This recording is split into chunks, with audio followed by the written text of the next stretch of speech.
Howdy, happy 420. Hit the like button, hit that subscribe button, and come along for the ride.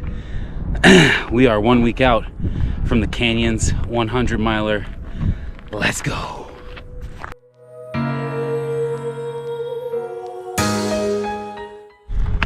What is going on? Happy 420.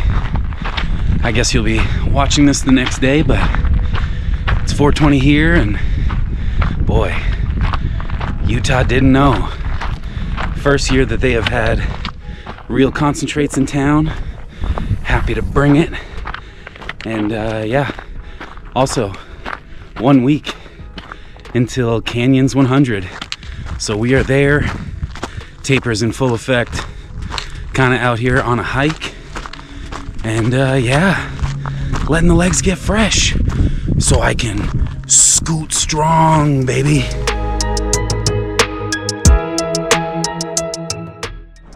All right, was only really able to make it about 0.9 miles in, and then it's back to snow, unfortunately. I don't know, I guess at least a mile of Rock Canyon is dry. That's cool. And this will be gone pretty soon. For sure, probably after Canyons, this will be nice and runnable.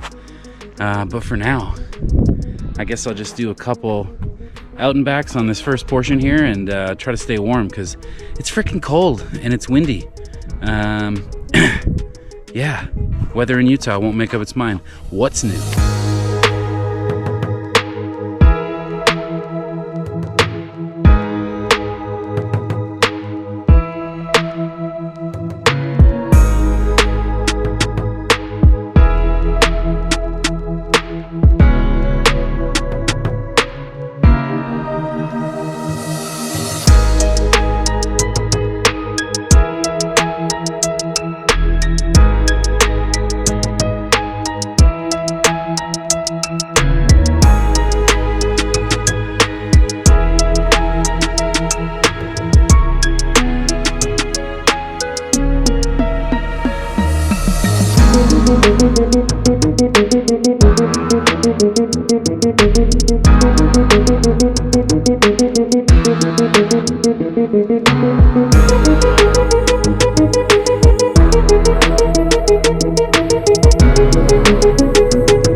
So we are 1 week away from Canyons 100, getting pretty excited. Training has gone so well. I can barely remember that I got injured like 4 months ago, so bad that I thought my season was over. So yeah, super glad that I've been able to get this training block behind me, go hard, have big runs. I mean, you guys have been watching. I've had the 10 times on the Y with 10,000 feet of vert, 20 something miles, double Mount Wilson with Sarah. That was 30 miles, 10,000 feet. I did the triple squaw, that's almost 8,000 feet. I think it is 8,000 feet with like 22, 23 miles. So yeah, I did lots of long runs. I know I found like last year, if I wasn't doing the long runs, if I wasn't getting out there for 6+ hour days with like a backup run the following day, you suffer. If I wasn't getting over 70 miles a week, you suffer. Like you'll get to mile 70 in the race and then fall apart. So I really made the focus here because the goal is sub 24. I'll just say it now. I want to run in under a day, 100 miles. I think this is the course to do it. And I think this is the training that's gonna get me there. So peaked out at over 105 miles in a week. I had multiple 75, 80, 70 mile weeks. So yeah, the volume was there, the vert was there. And yeah, now I just got to taper well, 7 days until the race. So I'm not gonna be running very much. Saturday, I will do like a 10-mile trail run. I always do that.